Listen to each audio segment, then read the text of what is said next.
But it might tell me why it's called a monk fruit. It's also called a lohan guo, or swingle fruit. Swingle fruit. There's a name. Swingle fruit.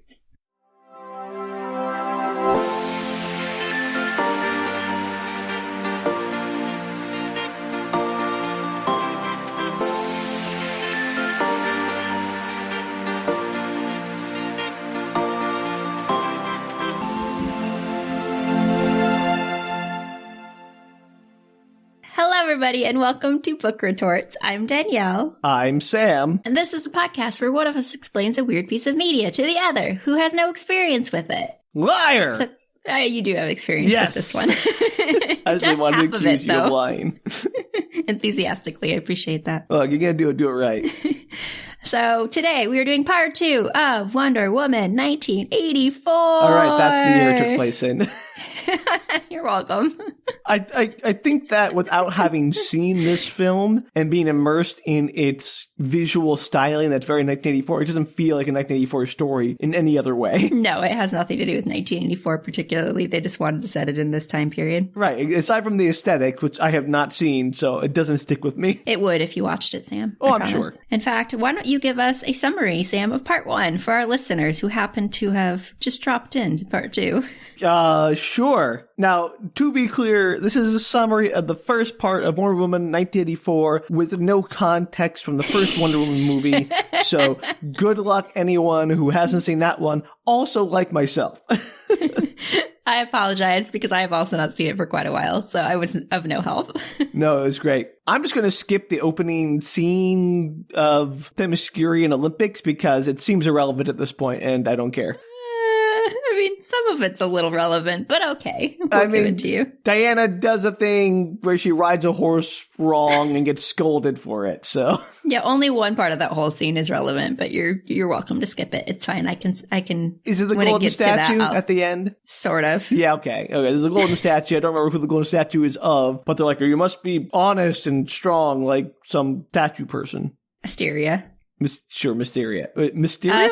Asteria. I'm like, Mysteria? That sounds way too cool. Their greatest warrior. It's their greatest warrior, Sam. All right, I was going to say, Mysteria is way too cool a name for this movie. No, Mysteria, isn't that like... I'm probably wrong. This is terrible. Some kind of X-Men. Well, there's Mysterio, isn't there? I don't know, Sam.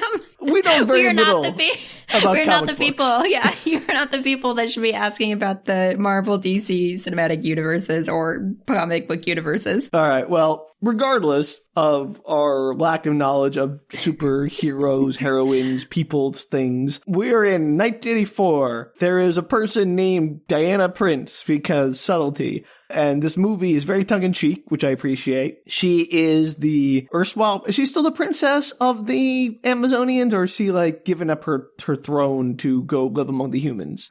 Sam, you're assuming that I remember anything from the first movie. I don't know if that's in the first movie. That was an issue also brought up on this one. I don't know. No, she's just in 1984. There's no reference to what happened, why she no longer lives on. Right. Well, she left the island to, like, go save people. Sure. I mean, I have no idea why she left the island. Sounds pretty cool there. Moving on. There's something about a mall and a robbery, but it's not important. The important thing is a bunch of artifacts get delivered to the Smithsonian Museum as part of a bunch of artifacts from the robbery. Right, yes. The robbery is the precipitating incident for the artifacts being delivered to the Smithsonian as part of an investigation by the FBI. And they are so cavalier with this evidence. Like, they just say, hand it over, and anyone can just walk up and, like, manhandle the evidence. It's under no scrutiny. I'm sure any court would throw out the evidence as being, mishandled. Like, the chain of custody is broken. All they ask is that she identifies one of the pieces because they don't know what it is. Yeah, and then she gives it away to some random dude because he donated to the museum. So I'm saying... Do you remember who it was that is doing the work on this? I remember there's a person, a blonde woman in a pink shirt. Yes. Do you remember her name? Betty? No. No, you had a lot to say about it, though. Oh. I don't remember her name. I remember I said that it was like Minerva. That's it. Barbara Minerva. Minerva. I knew I got the Minerva part. Barbara, who cares? But Good Minerva. Job. Yeah, she works with Diana in the Smithsonian. Yeah, so she works with Diana. She's analyzing the citrine, and the word citrine will be said ad nauseum. It's true. They do say it quite a lot in the first half If you of the didn't know movie. the word citrine before, it's like the writer on the script writer's like, I learned a new word for a different kind of rock today. They can't just say crystal. They have to say citrine every time. Well, they're being technical, Sam. Yeah, I'm sure that the evil oil baron that you called... Your summary of this is terrible. I mean, you're saying all the pieces, but you're not saying them in any kind of comprehensive order. Anyway, citrine is there. They're analyzing it. Diana accidentally makes a wish on the thing because apparently this is a magic wishing stone, and no one knows that yet except for the evil guy who we'll get to. And wind blows, magic wind blows. You're like, oh, that was weird. It's actually really important. There's a lot of magical wind in this movie. Yes, and we'll find out what her wish was later. Meanwhile, the evil guy, Maxwell Lord. I can't remember that one because that was the dumbest name ever. And he changed his name from Maxwell Lorenzo or something. And it was the least subtle name change. It was a name change that would not obscure his identity in any way. Do you remember what his son's name was? So Alistair Lord? Yeah, look at Sam go. Ooh. I remember the fancy names. Anyway, he made a big donation to the museum, and somehow this entitles him to go inside and touch everything, which, Yes, that's what happens when you donate a lot of money. I was wondering, because I've never been allowed to touch anything in a museum. I wonder if I just give them a bucket of money, can I go and just pet the dinosaurs or something? The real question is, it's supposedly, at some point we find out that Max Lord actually has no money. Right, so how do you make the donation? I don't know, Sam. Maybe you just wrote a check that'll bounce. Probably. I mean, that would get them immediate access until they did the funds. Anyway, he's attending some kind of fancy gala honoring the donors. And while there, he and Babs they have sex.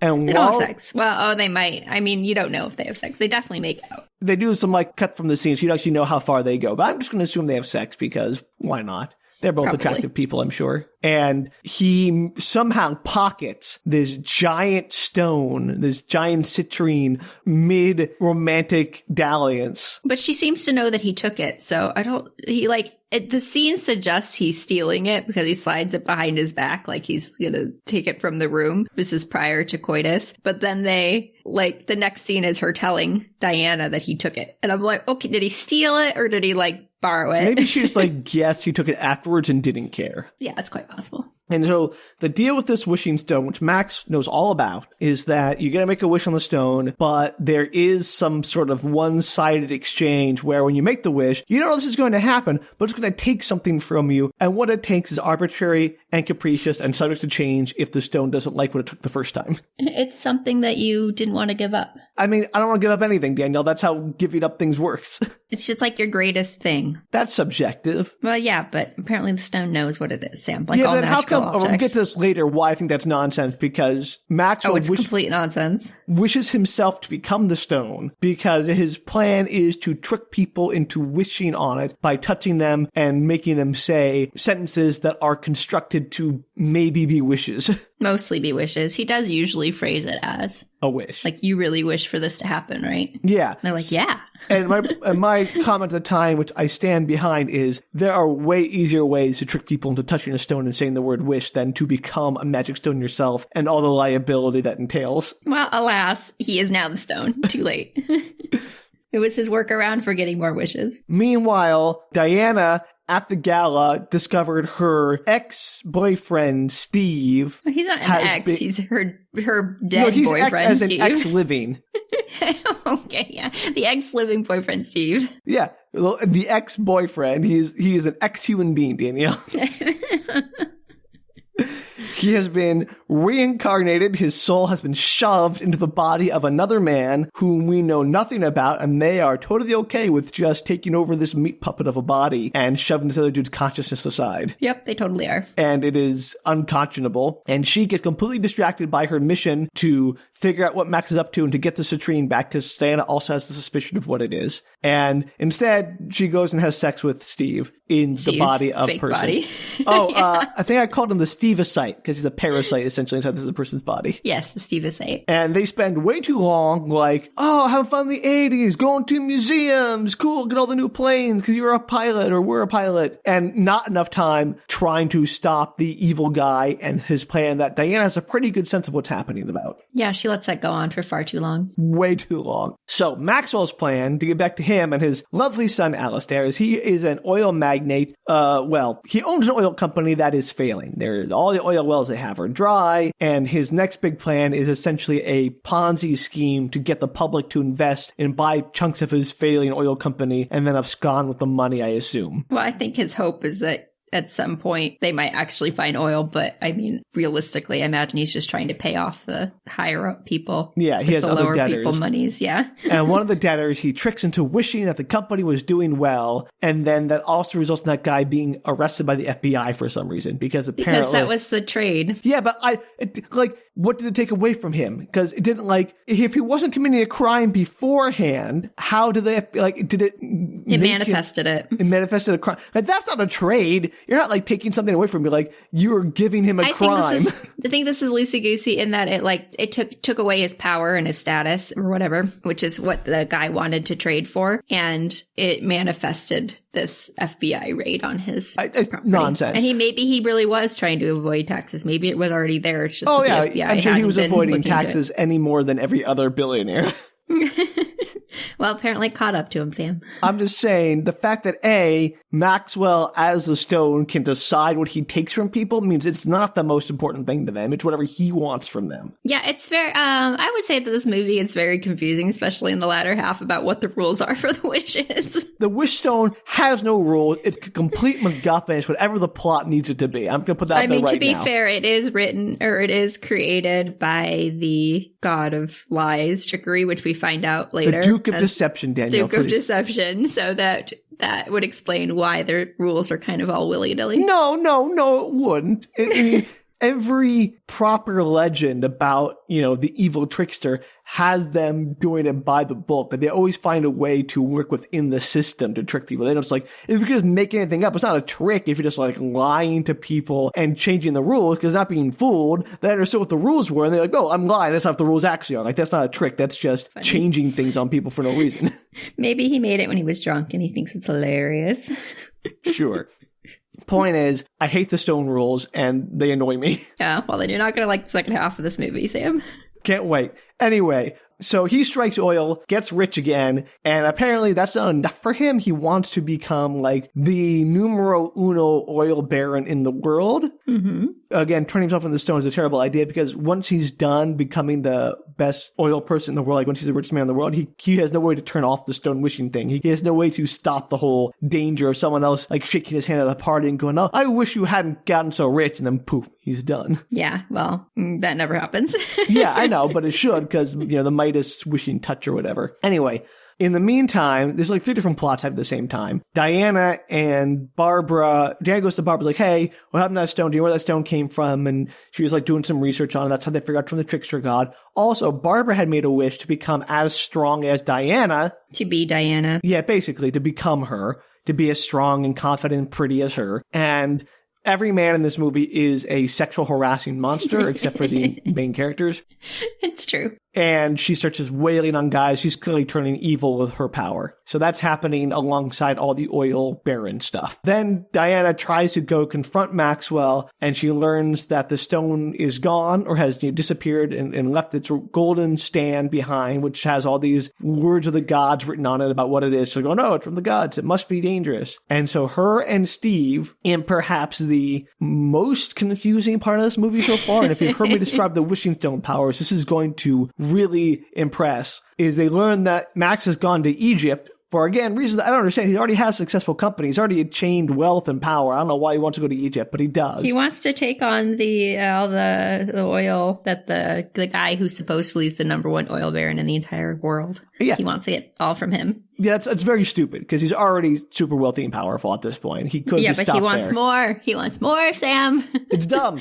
This is why villains are morons. Anyway, so Steve and Diana have to go to Egypt. And instead of, rifling through the man whose body they've stolen belongings, looking for a passport, or just trying to fake it to get on a plane or some other kind of conniving way to sneak Steve onto a plane, they decide to break into a military base and steal a jet and have Steve, the World War I pilot, fly the 1980s fighter jet, which he somehow is capable of doing, despite them being wildly different technology. Also, I think most fighter jets are single-seater, so that's weird. I don't know if it's a fighter jet. It's just a jet. I don't know. You just said jet. Like, that could be anything. Well, I don't know enough about military planes to really speak to it. It just very much looked like a two-person military aircraft. All right. Well, that's at least of my concerns about this scene is how many seats it has, because they hop in and Steve's like, oh yeah, I got this, which is basically like Lex from Jurassic Park going, oh, this is Unix. I know this. Best part of the movie. And so he starts flying the plane away. They're immediately caught by the, air traffic control at the base because duh. And so Diana magics the plane invisible, which is something heretofore she had no ability to do. That's correct. Good. She thought it into existence. She manifested making the plane invisible because her father once hid Themyscira from the humans. And I don't think they did the same. I don't think he just made the island invisible. I think they did like a magic mist or something. Who knows? Point is, not the same, but it works. And they somehow fly this magic invisible jet with enough fuel across the Atlantic to Egypt and back without refueling. I don't know how this works. As far as you know, maybe they refueled off scene, Sam.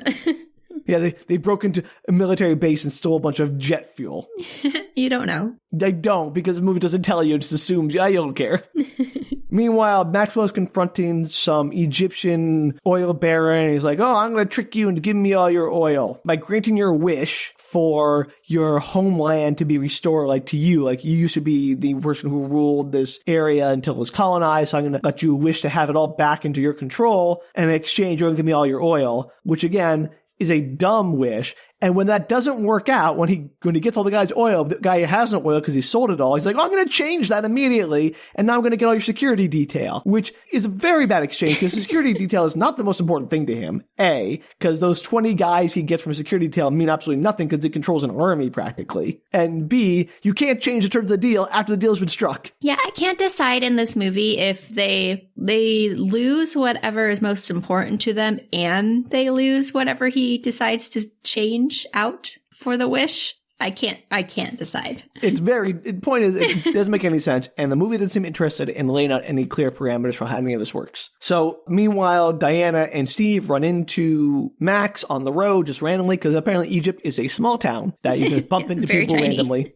And they have a big old fight scene where the oil baron's army is fighting his former security detail and Max, and fighting Wonder Woman and Steve at the same time. And Wonder Woman lassos a RPG rocket somehow and rides it around to save some children. It's very dumb.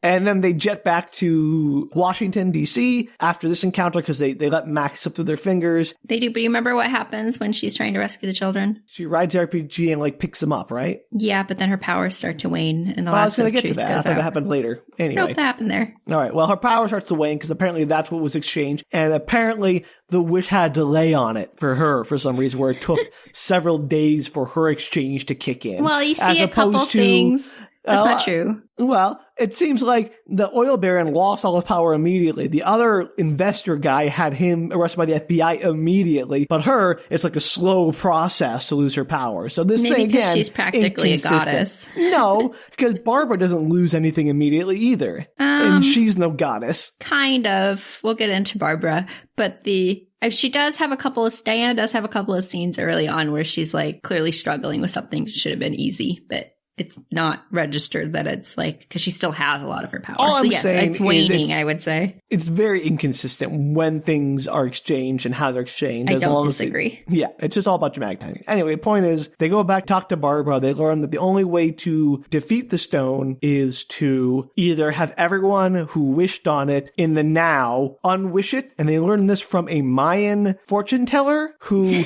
somehow was a dissimulation of the Mayan Empire, which was destroyed by the stone, apparently. family. And he had a magic book that was passed down to him that Diana could read that looked at all these details. And so they have to get everyone to give up all their wishes, or they have to destroy the stone, which seems like the easier solution is always just to destroy the stone. And right, but in this case, it's destroying Maxwell. Which is even easier than destroying a stone, it sounds like. Like, he's just a man, a soft, squishy man. Yes. And Barbara is not on board because she has the total hots for him. Yes. And she disappears at the end of the scene. Yeah, and that's the end of this very dumb setup. And I should clarify, because I don't think it's necessarily clear in that scene, but it becomes clear that if somebody renounces their wish, then they get their stuff back that was taken from them. Which is, again, a very dumb rule. Like, oh, you can have this wish for as long as you want, and then you can give it up whenever you're done with it. Like, you know, what if I wish for $1 million, bought a bunch of stuff with it? Like, okay, you get your $1 million back. Oh, I don't have it. Well, I think all your stuff would disappear, because that seems like something the stone would do. Okay. But I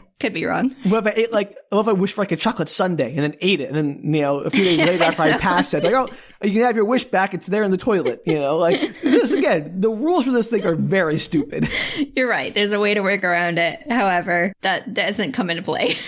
I want to see the trickster god, like, seeing me renounce my chocolate sundae wish, and then, like, a pile of human waste appearing in his lap as, like, here, I've given your wish back. Tricked you now, didn't I? My question was actually, if you renounce your wish, do you get another wish? I was about to say the same question, Danielle, because that could just be like chain wish, like, oh, I want to see this movie. All right, I want my wish back. Oh, I want to see this other movie, and like I can just keep seeing movies for free or something like.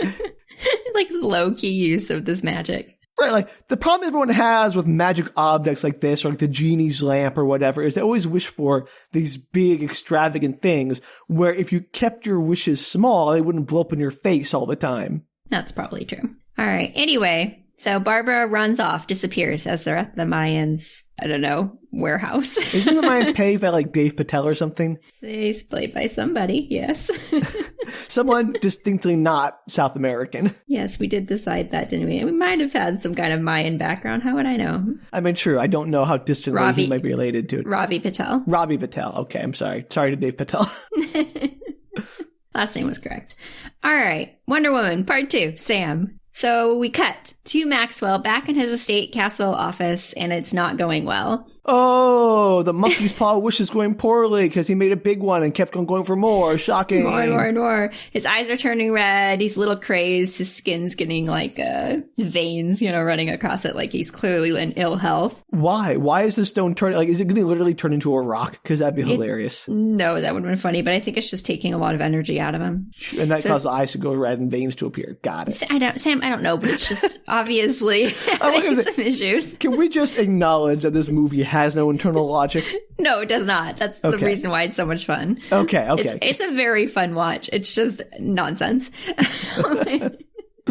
So he is now granting wishes of high up people, obviously, to get what he wants. And he is deteriorating quickly. As I said, I think it's using energy. Did the original stone have like a finite energy supply? Because I don't know, Sam. Maybe it's just because he's a human and therefore it's like he has a hard time holding all that magic in his own corporeal body. I don't know. No, guy. No, I don't buy it, but go on. I don't know.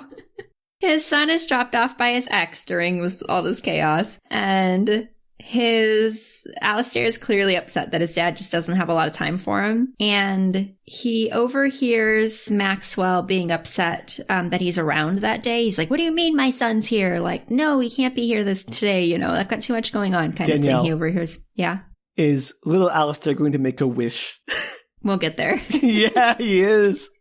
It's not as exciting as it sounds. Oh, well, I want him to like make the wish that like, I wish my father could be around more, or I wish my father wasn't so obsessed with his money or something like that, you know? Yes, that would have been funny. However, we'll see what happens in just a moment. Great. So he keeps hearing about the wishes too. Obviously, it's what everybody's talking about. Everyone knows he's a magic wishing stone at this point? It's getting to that point. Yes, that it's like he's done so many wishes that like you can see they do a couple of shots like outside of his estate castle office, and it's like more and more people are gathering in the streets, not only protesters about the oil stuff, but then like people who wanting wishes, and like it starts to spread that he can basically grant any wish. This is why you don't turn yourself into a magic wishing stone for the like, and then tell every single person. All his staff seems to know at some point. Right. Like he's hired a ton of staff because all his goals would have been so much easier to accomplish if he like kept the wishing stone as a wishing stone. Like say, hey, I wish the wishing stone was like pocket-sized or something to make it more easy to surreptitiously touch people with it and make wishes. Like, there are a million better ways he could have achieved his goals without turning himself into a giant liability.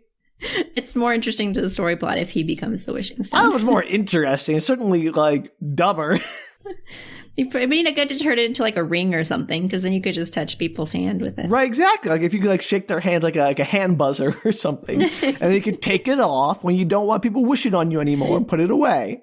Good call, Sam. Now we've solved Maxwell's problem. If only he had thought about that, or had thought about it any time since then, he could have turned it back into a ring. You think if he was the stone and he wanted it to be turned into a ring, would he be turned into a ring? I mean, that'd be hilarious. Because at this point, they're the same thing. They're inseparable unless someone wishes they were separate things again. I mean, at this point, he could just give up his wish, have the stone be returned to a stone, and then just use it as before by touching people with. Like, if he just gave up his wish, he'd be fine. But if he gives up his wish, I don't think the stone exists anymore. No, it undoes his wish, right? Sam, I don't know. It seems like sometimes stuff just doesn't it doesn't come back.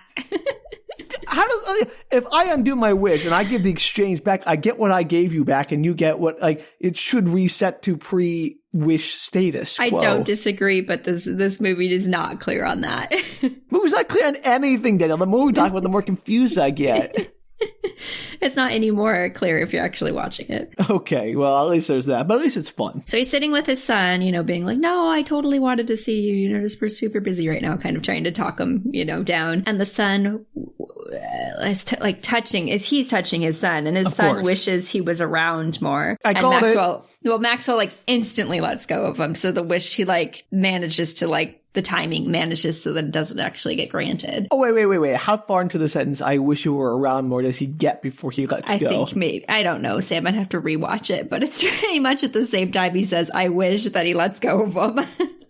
Here, again, another question. Do you have to be holding the stone for the whole time or just when you initiate the wish? I don't know that, Sam. It seems like for the full thing, I don't know. I'd have to go back through the movie and see how long he holds people's hands or whatever when people are making wishes. I didn't think about all that. You should do that, Daniel. Come back with a spreadsheet of all the times being held for wishing. Do not care that much. Oh, darn. And he tells his son, he's like, you can't just use one of your one wish to wish for stuff you already have. I'm already here right now. He has a concept of him being a better father than he is. He's like, you wish for greatness, for success. Don't you see that my greatness is your greatness? And the kid reaches out to him and says, then I wish for your greatness. And he can't get away from him. The kid grabs his leg or something. So wait. Is he wishing to have his greatness or wishing for his father to be great? Wishing for his father to be great. That is not clear in the wish. This is why you must be grammatically proper in all your wishes. Be explicit, because the monkey's paw is going to interpret that in any way it can. Sure, but except he's the monkey's paw, so he can interpret it however he wants.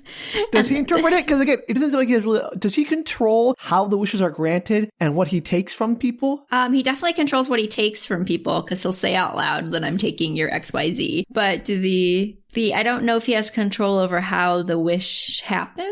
Okay, so that's maybe why he wished to become the stone, so he can control what he takes from people. But even so, that seems like an awfully, dangerous path just for that minor bonus you get. Yeah, I don't know, Sam. He's taking what he wants with his wishes. Sure. So the dad's kind of touched that his son, wants the best for it, but also horrified that he used his one single wish on this. Well, he is a kid. Kids are idiots. Yeah.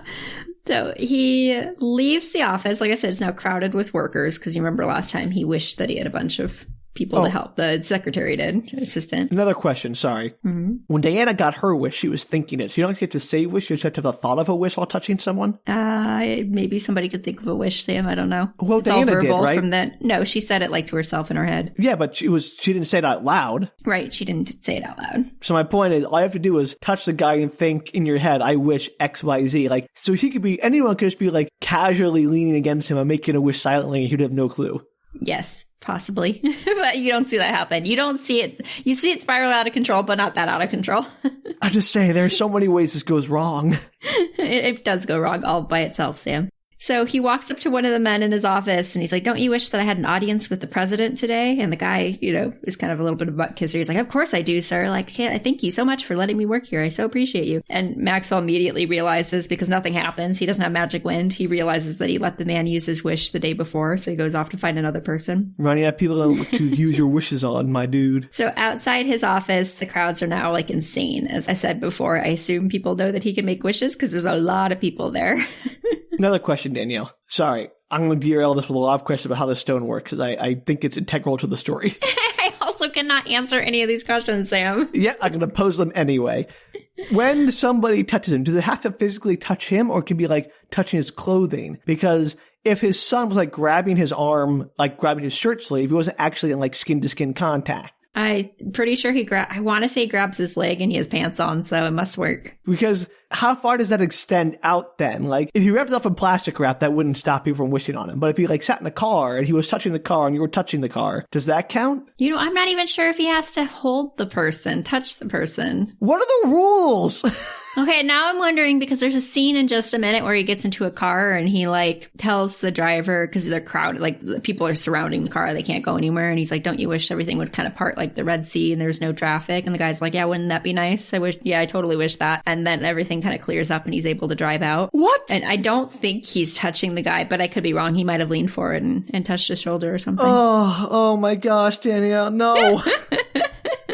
I have to let this go. I know I have to let how the stone works go because the movie doesn't care how the stone works. It just wants it to be a useful plot device and MacGuffin. That's fine. I get that. Absolutely.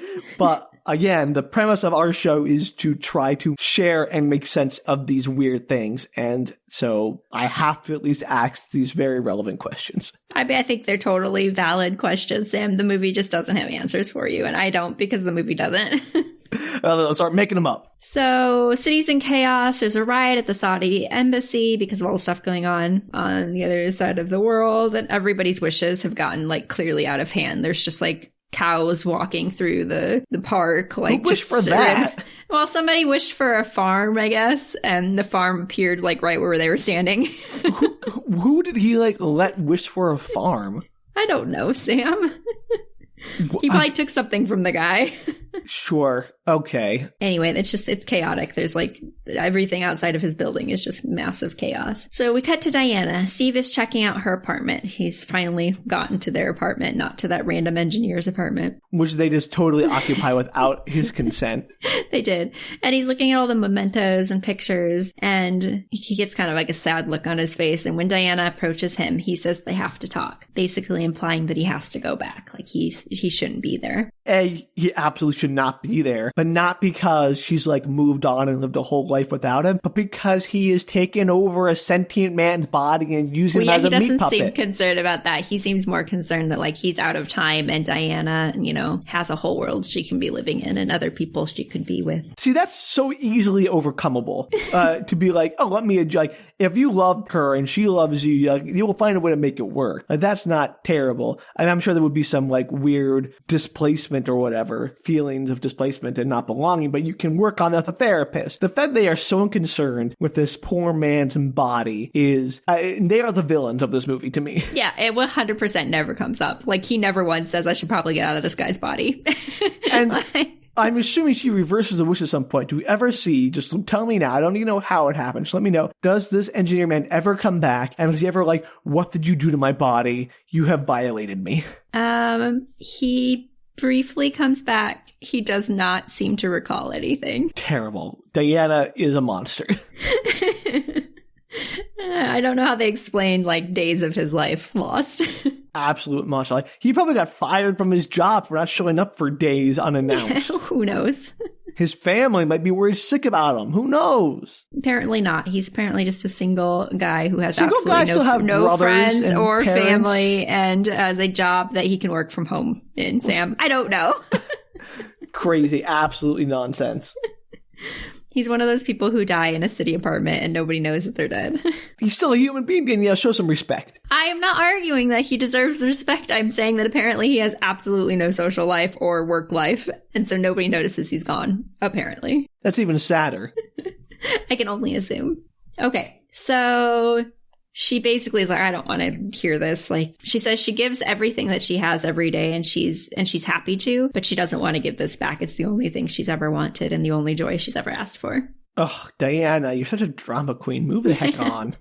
And he's like, that's crazy. There's a whole world out there for you to experience, and a whole world of other men. And, I'm not really sure we have a choice. You have to do this.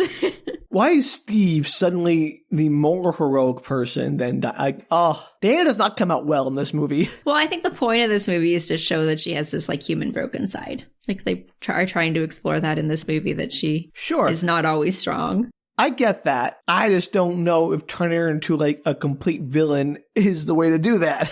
I don't think, she's completely villain for not caring about this guy's body, but it doesn't last very long. I mean, she obviously gives up her wish, Sam. Yeah, it's not about how long it lasts. It's about the moral compass. Well, yeah, but you can't be perfect all of the time. They're trying to show that she's human and makes mistakes and then tries to rectify them. It's supposed to be a bigger story, Sam. She can't be perfect 100% of the time. I just say there is a fine line between, the error is human and sociopathy. Okay, well, she's only a sociopath for a few days.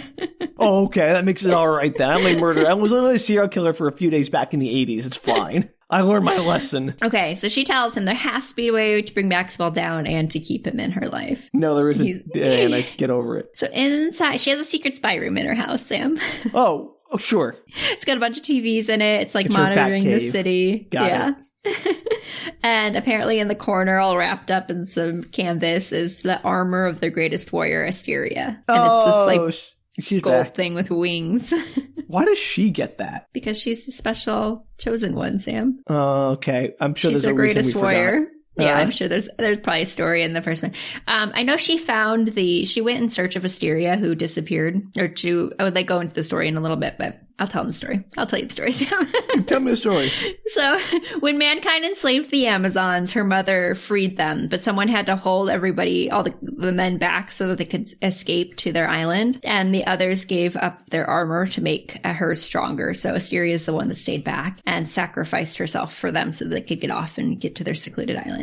Wait. So Asteria had armor, and they gave up their armor to make her armor stronger? Yeah, I assume, Sam, I also had the same question, but I'm assuming it's some kind of magical thing, because it's just one piece of armor. So it must have merged together somehow. It didn't, turn into a Voltron of, armor, she's, it's like stomping a gold, around. It's a gold onesie, and then it has giant gold eagle wings essentially on the back. When you say onesie, do you mean footy pajamas? No, it's like a jumpsuit. Because I want to see the footy pajama, the bunny footy pajama armor. No, it's all very sculpted to her body, obviously, and I imagine she has boots or something on. I wasn't paying that much attention to her shoe. All right, well, okay, I'm assuming it's a magical thing, the armor, but my vision of the armor pieces flying off the Amazonians and forming the leg and the other leg and the arms. I mean, maybe it could have happened like that. You don't really see that part. They do a flashback, but you don't see that part. Cool. Love it. When she came here, we're assuming to this part of Earth. So Asteria. Okay. Back up for a moment. Sorry. Oh my gosh, Sam. Themyscira is an island, presumably somewhere near Greece. Uh-huh. Asteria is protecting them in Greece. And she's like, let me just go wander around a few continents, walk across the land bridge to North America or something. After saving all my people, protecting them, instead of maybe joining them on their magical island. Well, she disappeared. She sat. The phrasing suggests, again, I don't know the story, but the phrasing says that she sacrificed herself for them, which seems to suggest that she might have died. But Diana says fine. when she came here, quote unquote, whatever that means, she searched for her. But she was dead. Well, yeah, but she searched for her just maybe on the off chance that she survived. I don't know, but she only found her armor. So her armor may have been transported to the New World by some other means. Or she left it there, or I don't know, Sam. I don't know. I don't know. And you'll forgive, again, this is another movie, much like the story Fool on the Hill, that focuses on Western myths and, treats the New World as, quote unquote, the New World, even though we're people here already. So we're not trying to perpetuate those Eurocentrisms, but that's what this movie's about. So we're going to have to focus on that. It's true. It is. And I'm sorry to everybody that we don't know the actual plot of Wonder Woman. Well, also, I'm sorry to, as I said in Full in the Hill, I'm sorry to all the native peoples, like the Mayans, who this movie just treats as ancillary to Western civilization. Yes, all of that is true. However, here we are with Wonder Woman. Yes, I'm just saying. And I don't know enough about the woman, those two. The Wonder Woman mythos, too. Woman. I don't know if I quite said it that way. I think I just misspoke slightly. It's funny.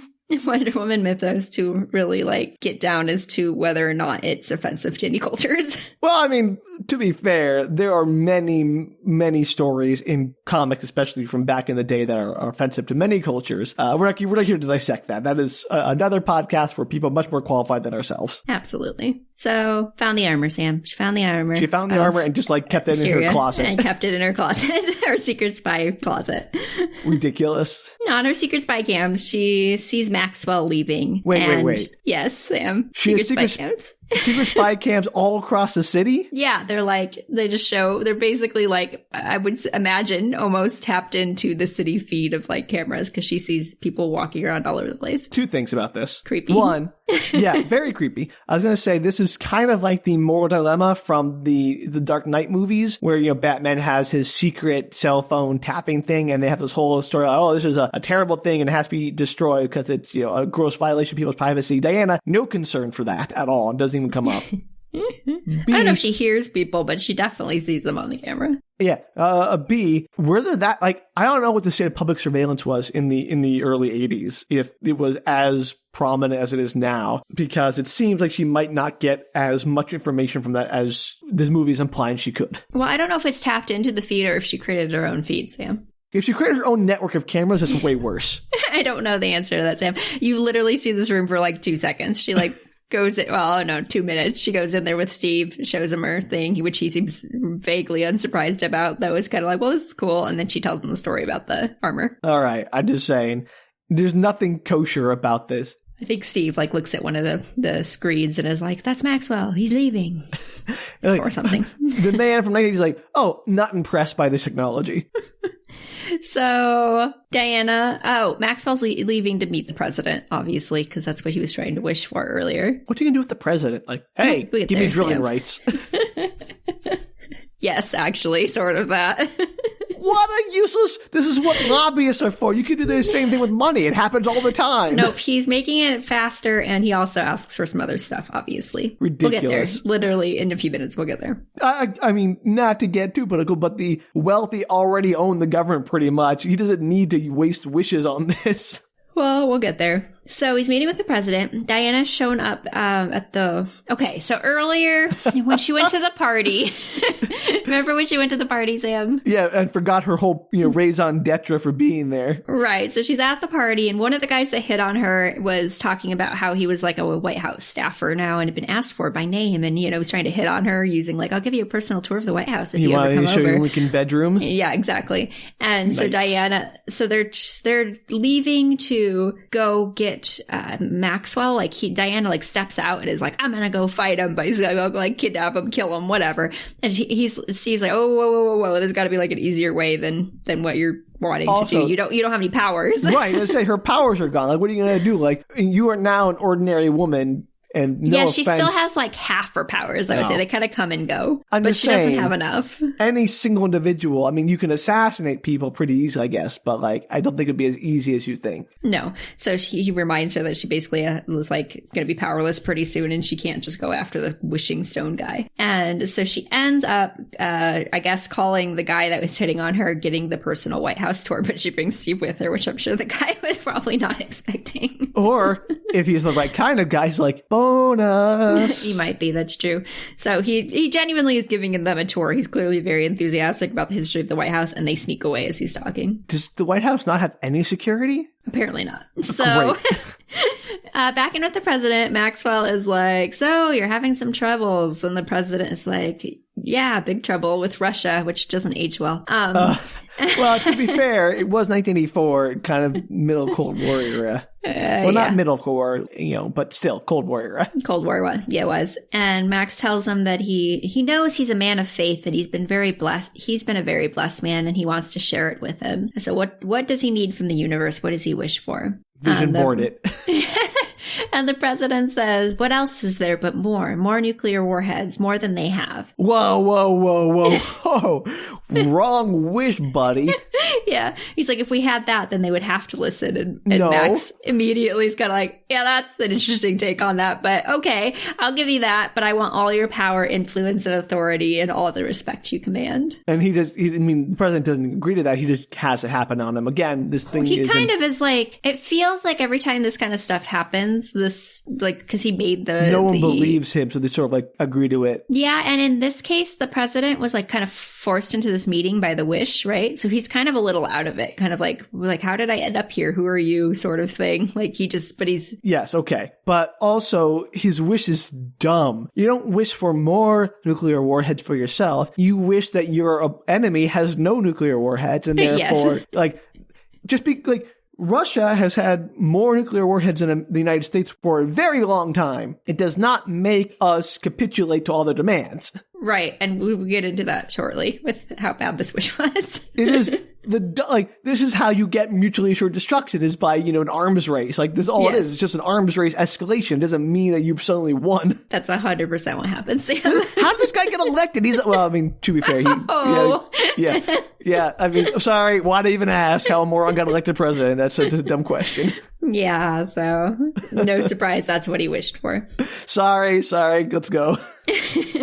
So he basically says, I want all your power, influence, authority, et cetera, et cetera. Now, tell your people that I don't want any taxes, laws, et cetera, to be governing me. Basically, he wants, to clear the way for his business. This is so stupid. He could just have someone wish that he had no restraints without having to, get the president to enact it. Yes, but it's more dramatic if there's an arms race involved, Sam.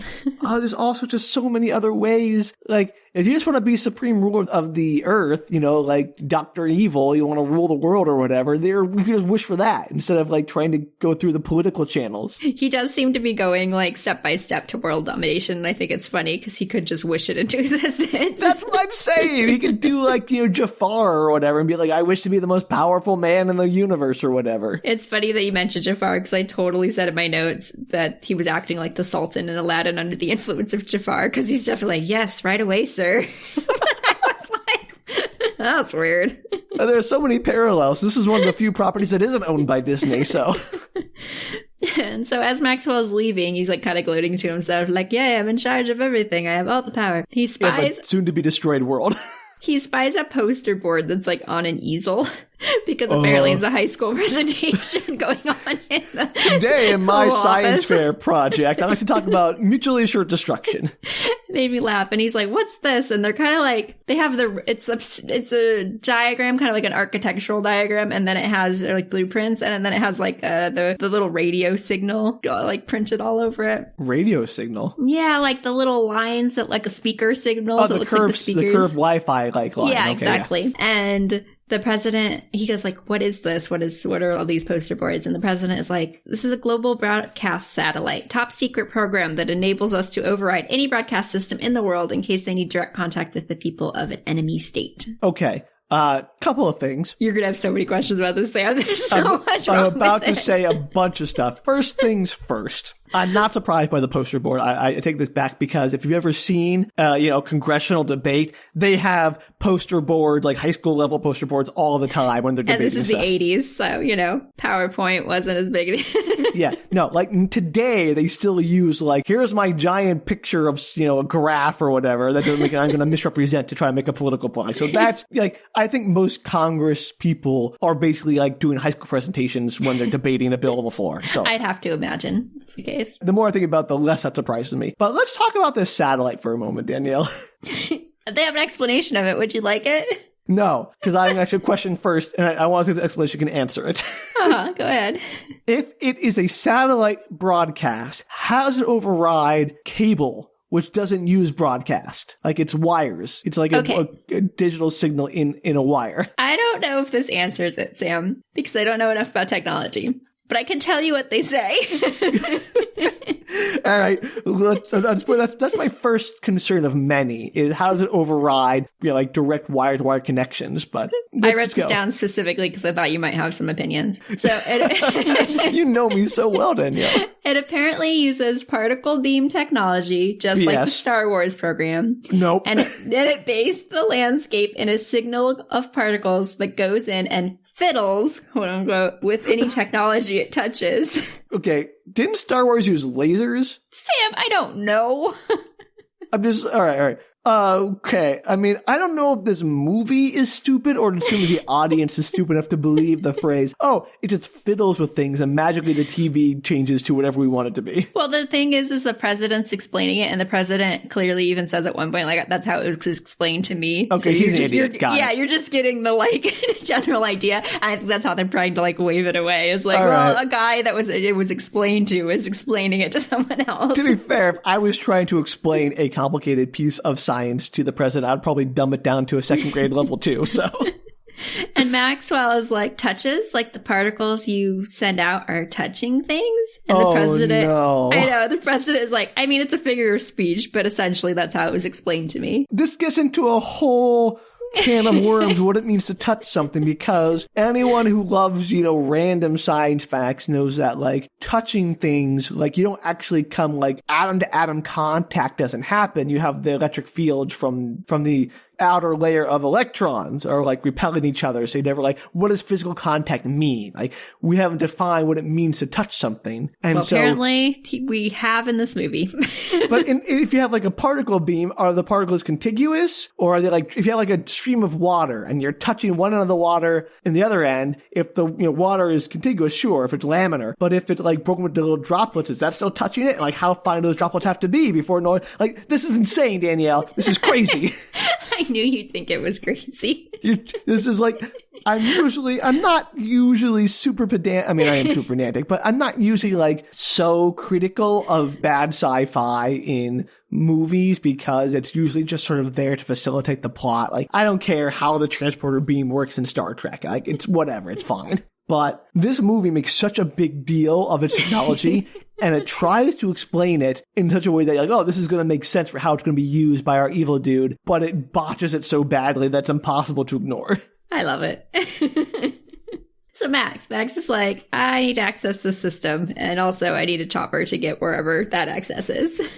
So now, I mean, okay, I'm assuming who's going to do is he wants to broadcast this so he can grant wishes en masse and take things from the entire population of Earth, right? Yes. Has he not learned from his current experience that granting everyone on the planet every random wish they're thinking of in a particular moment is going to be just complete disaster? He's obsessed with power over a world that's in chaos, I guess, because I don't understand what you would even be like what is his like, the destruction of everything means that like your oil is not going to have any, right? I mean, oil only has worth if you can sell it to people driving cars and an infrastructure with refineries and pipelines and things like this. If everything's in chaos, like where are you going to sell your stuff? Right, like this is, I'm sorry, like, even if the technology and the wishing stuff didn't make sense, but the villain had a clear goal that they were working towards that the protagonists were working against, that at least gives you a story to hang your hat on. Like, you can ignore all the nonsense explanations because you have a clear sense of plot and story and like what the conflict is. This guy is so irrational and his goals are so obtuse that I can't follow. Like, I have no way of knowing what's going on or if there's anything working for or against him or like what, it's all just like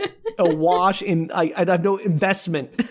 That's probably accurate. I mean, he's clearly struggling for power, but it's very vague as to like what his end goal is. Right. So I have no investment in like him achieving his goal or not because I have no idea what his goal is and what the implications of his goals are. I think he's just drunk on power. Okay. I mean, that's interesting in and of itself, I suppose, just a man gone insane, but I don't know. I feel like the story's trying to be more logical than that. It kind of is, but it doesn't. It feels like he has some kind of plan because he's going from thing to thing to thing. Like he clearly has something in his mind as to how this is supposed to work out, but you don't, as a watcher, quite understand where his final like goal is. It spins out of control very quickly. I remember the very first time I watched this movie, I was like, "What's going on?" And to be clear, There's a lot of fun to be had in just watching a dude sow chaos and all the fallout from that. I'm not saying this makes this a movie that isn't fun to watch. I'm just saying in terms of like, oh, that was a really interesting, that story, stuck with you, or like, it was more than just dumb punch 'em up fun. I can't really fathom how that works. Exactly. So anyway, sorry, he's apparently going to go tangent. Broadcast himself, Sam. That was a big tangent, and I don't understand how he's going to broadcast him from a satellite. Does he have to be up in the satellite where the particle beam is originating from? Because I want to see him go to space. No, it's not anything that happens. You'll find out shortly. That's unfortunate. So he walks out of the president's office, I assume his Oval Office, and Diana apparently is there. I guess there were no people there with guns. I don't know, Sam. It's amazing how they just keep running into each other randomly in these giant cities. Well, she knows he was going there. She watched him. So Diana grabs the heck out of him with her lasso of truth, and now she's in full costume, obviously. And the Secret Service starts to shoot at her. Wait, how did she change? She just magically changed. The next scene you saw her and she was in her outfit. Sam, I don't know how she changes. She changed in the car that one time. I wanted to see her do the spin around thing like from the old TV show. I did not see that. She just randomly had her outfit on. Okay. And I don't as we talked about in the last episode, her outfit's so dumb because it does not cover up who she is at all. In fact, it covers up way less of her than her original clothes do. It's wild. And so anybody who sees both of them knows exactly who she is. Great. No secret identity. No secret identity. So the Secret Service starts to shoot at her and she gets wounded a couple times, not deathly wounded, but scratched. Yeah. Scratched. And Steve uses a platter to ricochet some bullets away from them. Did he do the Captain America thing? Yeah, he puts it out in front of him and runs across the hallway trying to grab her and pull her out of danger. A platter. It's such a small... the Captain America shield is already dubious. A platter would do nothing. No, and you see the bullets put giant hole, not holes, but big dents in it. And I'm the bullets would go through that sucker. Yeah, it's not like it's thick, hardened steel. It's probably either a thin layer of stainless or aluminum or something. Crazy. So the fight ensues in the hallway. Diana's clearly struggling because she's losing her powers rapidly. And she's also trying not to kill them since they're under Maxwell's influence. So it's extra hard because she's just knocking them out, which she doesn't have a lot of power to do. Oh, so now she has a moral compass about, destroying people's consciousnesses. Yes. So just as they gain an edge and come down on Maxwell, who's they've taken out all the Secret Service, and Maxwell's on the floor whimpering, don't kill me. They're stopped by a pair of hands, which pushes them across the room. Do you know who it is? Barbara? It's Barbara! Barbara Minerva! She's kick butt, and she's got her studded leather jacket and animal print mini skirt, thigh-high boots on.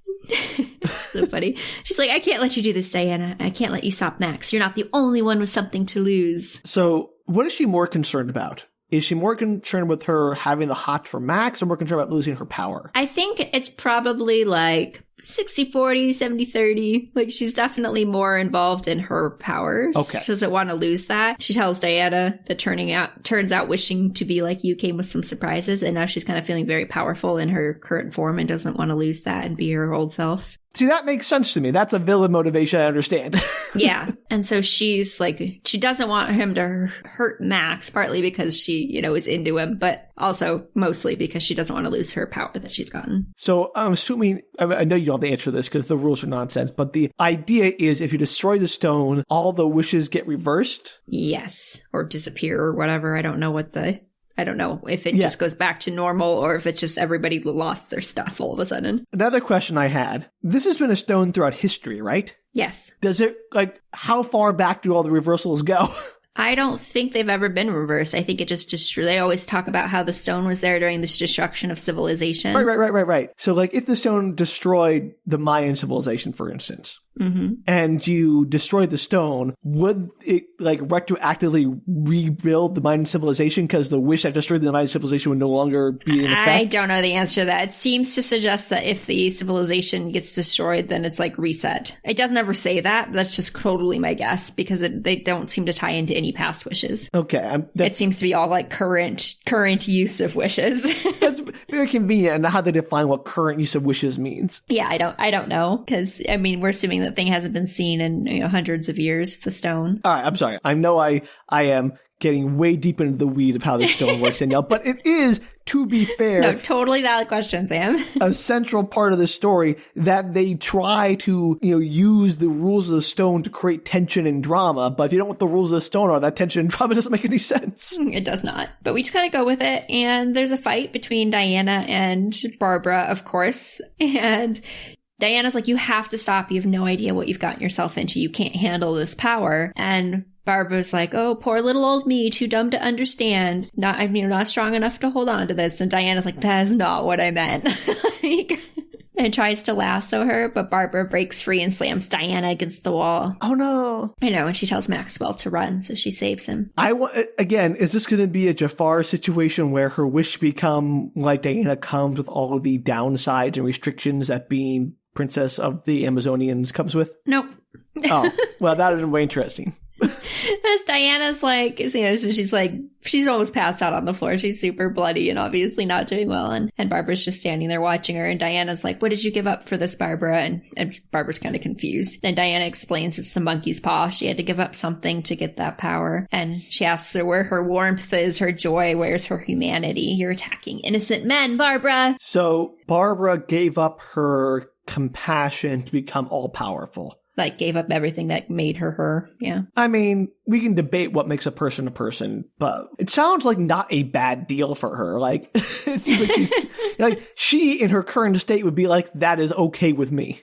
Yeah, because she's lost all of that, you think she'd be like, well, I don't care. Yeah, right. She'd be like, I'm all powerful and I have nothing holding me back like a conscience. That just means I can achieve all my ambitions with no hindrance. Yes, exactly. But does this actually cause her to like, oh no, I've lost my humanity? No. Barbara kind of reflects on it and she's like, forget about me. What's it costing you? Because she's like lying on the ground, weakless and defenseless. And she's like, if you go after Max Lord, I will destroy you. And she sashays off and ends up on the chopper that Max is taking off with to go to the broadcasting system. Does she not, I mean, I know that Maxwell's insane and destroying the world means nothing to him. Does Barbara not understand what his end goal is to destroy the world, essentially, like unintentionally or not? I'm not sure it never really comes up. I'm not sure she cares. I think she's really... So both of them are just gone completely off the rocker. Yeah, I think she's just very, like, possessive of this newfound confidence that she has. I mean, I think I think she doesn't realize that she could have that same ability if she wasn't Diana. And again, I know we're delving way deeper into this movie than this fun little romp really, deserves to like the character motivations and the systems. But I do think there's a lot of really interesting ideas here. It is. I think Barbara's character is really super interesting. Yeah. So, cutscene. To the president, who's being told that the Russian satellite system has picked up on their sudden increase in nuclear weapons and is readying for war. Least shocking result ever. Yeah. And the town's a hot mess. There's like mass hysteria. There's rioting in the streets. Like, it's just chaos. And Steve is holding up Diana as he maneuvers them through the street to safety. He finally kind of pushes her aside into kind of a building opening and stops and tells her that she knows what she needs to do. The world needs her, Sam. Give up the wish, become Wonder Woman again. He's like, I had a great life and was better for having you in it, but I'm not, like, I shouldn't be here and you need to save the world. She cries. Yeah. Question. Unrelated to any of what we're just talking about. Do you think that Steve's noble sacrifice in the original Wonder Woman, and if you don't remember, he did I remember. No, I'm saying to the audience, if they don't remember what it was. Like, I remember, I told you. Yeah, you told me. I'm just saying, for those who may not remember, because we didn't cover it in the summary, he did an Independence Day where he flew a plane into the big bad structure thing, whatever, and destroyed it. Kind Do you of. think his sacrifice is cheapened if he's brought back to life? He's like, oh, I nobly sacrificed myself to save humanity. No, I'm alive again. I guess that didn't really matter. No, I mean, he still managed to save the day when he blew up the Sure. I mean, not saying he didn't save the day, but like, it's not as much of a sacrifice if he gets resurrected. Yeah, well, he's re-sacrificing, so I guess it doesn't matter. It's a good point, India. I'm just trying to like... I mean, wouldn't it be nice that you sacrificed yourself, but you saved the day, but you managed to survive? Yeah, I'm just saying the penchant for superhero movies to resurrect their characters all the time really makes any character sacrifice hard to take seriously. It does, but, I'd be glad if I came back after, I'm not saying he would be happy for it. It just means like these like, oh, you're supposed to feel sad and like sorrow and the nobility of this person's sacrifice. But like, yeah, they just get resurrected anyway, so it's really not a big deal. Well, he only comes back for a few days. Fair enough. So she's crying. She's like, I'll never love again. And he tells her he hopes that isn't true because there's a big, wonderful world out there and it deserves to have her in it. And she can go and have a new boyfriend if she wants one. I think it's interesting that Steve's message for her is basically like, hey, you've had 70 years. You can move on. Also, like, it feels like the last panel of Calvin and Hobbes. And it's like, it's a beautiful world, Hobbes. Let's go exploring. Like, you know, it's just that it's very, I don't know, it just doesn't seem particularly like grand. I mean, not that there's anything wrong with that. Like, it's a very, you know, a wonderful message, but it feels like the stakes don't match. Like, I have to go to save the world is much more compelling than, hey, you know, you can find another boyfriend. It's fine. I don't think he means it like that. I think he means it like, you know, we had our time together. Now it's time for you to move on. Like, it's okay. You're allowed to move on. And you need to save the world. Like, you can't keep me here and not save the world. It's more important than we are. Yeah, I'm surprised that in her many, many years, she never took any grief counseling because that could have helped her avoid all this. Yeah, it's true. She should probably see a therapist. I think I'm sure there's got to be some comic book out there, some story about, you know, the therapy of superheroes. Yeah, I imagine. It would be hard if, like, I guess it wouldn't be hard in a world where superheroes exist, so therefore it wouldn't be weird necessarily as a therapist to see a superhero. Yeah, exactly. But you'd have to really trust that person because then they know your secret identity. That feels like something that would be like in an Incredibles movie. Like, I was thinking that too. Yeah, okay. I love that. Anyway, so they kiss passionately and she walks away before she can, you know, rethink her agreement. And as she's walking away and she's crying, she renounces her wish out loud. And as she starts to run, her speed picks up and she flies into the air and her lasso latches onto a jet plane. Nope. It gets worse, Sam. It's my favorite part. And she like uses it to swing off of. And thinking of Steve's words earlier, because he said it when they were flying, she's like, I don't understand how you do this. And he's like, it's easy. It's, you know, just wind and air and it's never been hard for me. And so she like puts her arms out and kind of catches the air and starts to fly. I don't know, Sam. She flies like a little kid who runs around with their arms out pretending to be an airplane. Yeah, but she's actually in the sky. And it's working. And it's working. And she flies Superman style through the clouds to very dramatic music. What is this? It's great. Why is she suddenly able to like make jets invisible? And she's coming into her powers, Sam. There's no rules in this movie. Max, meanwhile, is on the plane and is saying... When she's on the plane... No, Max, maybe, I don't know, but I doubt it. I think he's on his own personal jet and she did it, like, it looked more like a regular flight. I want it to be like that Twilight Zone where he's like, there's something on the wing, it's Diana. No, that's not it. Darn. So he's on his own personal jet and he's talking to Barbara and says he's not too concerned about his, you know, crazy eyes, his dramatically ailing health because he can rebuild it all wish by wish. No. Yeah, apparently he can, Sam. And but the problem again with this dumb plan is if he gets everyone in the world to wish with the magic particle beam, there'll be no one left that he can wish with. Like, I know, I thought this when he was doing it. Yeah. I was like, who else is he going to get to wish if he's essentially to make the whole world wish something? You get aliens down here or something, get them to wish, like the Green Lantern Corps or something like that. Yeah, it's crazy. So he asks Barbara what else she wants because he's feeling generous. She can't wish for anything. She's done. I know. We'll get there. Because I also was like, what the heck? She tells him that she doesn't want to be like anyone. She doesn't want to be like Diana. She wants to be unique. She wants to be an apex predator like no one has been before. Well, that's what you wish for, so tough. And he's kind of into it. He's like, yeah, you do. Like, we're both after power. Oh, that's kind of cute. They have a little meet cute there on the plane. So meanwhile, they've landed and are in some kind of, I don't know, a bunker perhaps on this island. So island bunker controlling magic particle beam satellite. Yep, but he's ready to take over the broadcasting world. And perfect. He asks someone if they wish this would go well for him. And the guy's like, yeah, of course I do. Why would this person wish that? Like, they're all under some kind of spell because, like, obviously the president called and was like, hey, this guy's got to use the broadcasting system. So now they're all kind of part of the spell, I think. All right. Also, I had something here and I forgot it. If it comes back to you, let me know. Oh, I will interrupt. Absolutely. So, bam, he's on TV introducing himself. Oh, I remembered it now. I knew you would if I started talking. I really want him to broadcast his commercial from the start of the movie instead of whatever he's going to do. Just like, listen up, world, and then broadcast his pyramid scheme commercial. I would like to think that his plan was actually just to get everybody to invest in his co-op.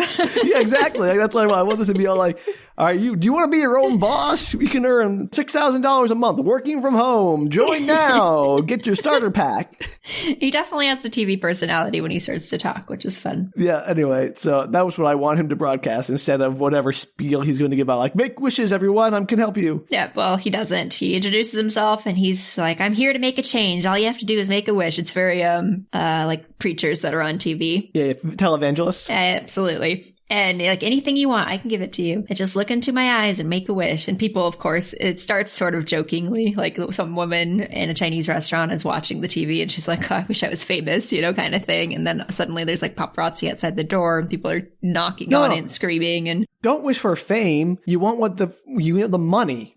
All right. That's what she wants, obviously. But like she's joking when she says it. She doesn't really think it's going to come true. I know. I'm just saying that's like the worst end of that deal. Yeah. And so, of course, all these like wishes are happening and people are, in fights and they're like, well, I wish you'd drop dead. And the person like falls over and like all this chaos starts to happen. People start to realize that wishes are actually coming true. So then they actually start to wish. So question again, sorry. Shouldn't only people who are actively watching his broadcast be able to make wishes? Yeah. Well, they're all watching his broadcast. There's like, it's over, it cut into every broadcasting system. So anybody who's watching TV is watching it, is wishing. Is all the people they cut to all watching the broadcast, or is it like cutting to random people on the street? It's cutting to anybody, like they're showing TVs wherever they are. Okay, so, got it. But obviously I would assume like places that have TVs running in public spaces, those are being like, he's getting a very large chunk of the population. Oh, I'm sure he's getting a very large audience. I just really wanted to see this movie, like seeing two random people arguing on a sidewalk. One just drops dead from a wish, even though there's no TV nearby.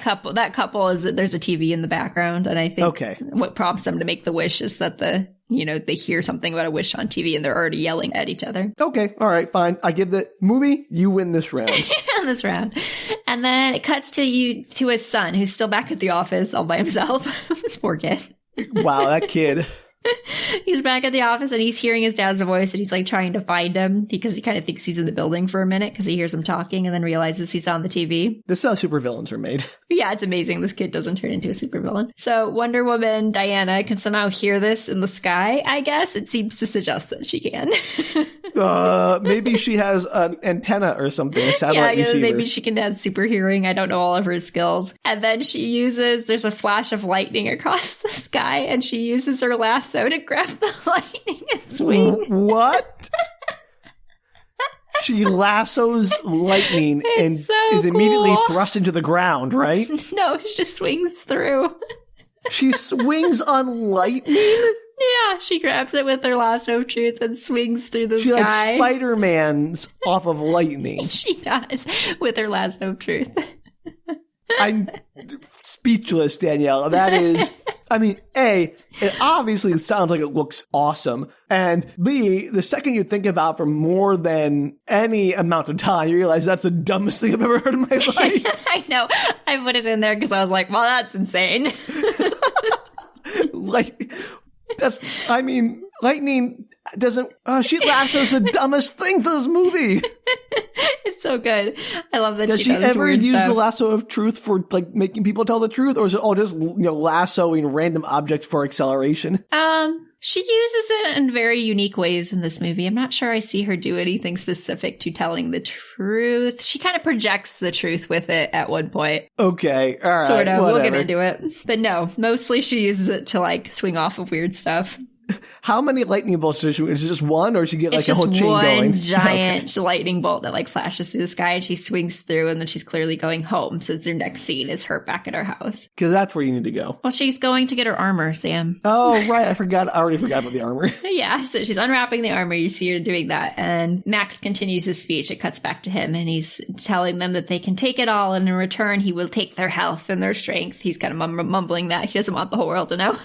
So he is essentially siphoning the youth and vigor and life force of the entire world to sustain himself in exchange for them granting wishes. Yes. So he says, I'll take your health, all your strength. You'll give Barbara your rage and your prowess, and I take your power and their life and your life force.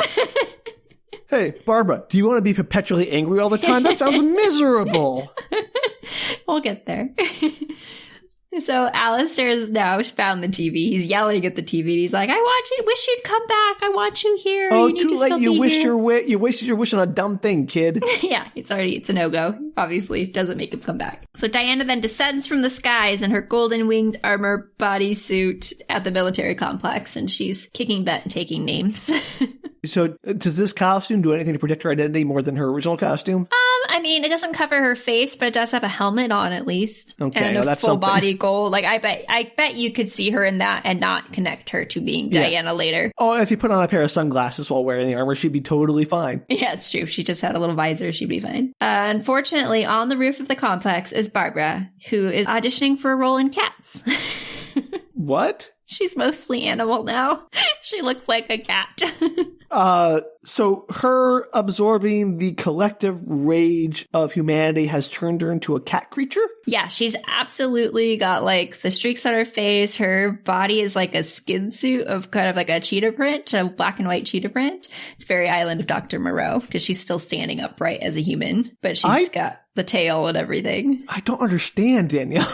She turned into an apex predator, Sam. That's what she said earlier that she wanted. Yeah, but her wish wasn't being granted. The wish that, like, the exchange was she was absorbing the collective rage of humanity, and my rage doesn't turn me into a cat. No, but it turned, because I think it ties into the fact that originally she said what her desire was to be her own unique self, be an apex predator, be like the strongest. Yeah, that was way after she made her wish. The best. I know, but I think he tied it in because there's just a lot of he's funneling wishes and taking stuff for himself and giving stuff to Barbara.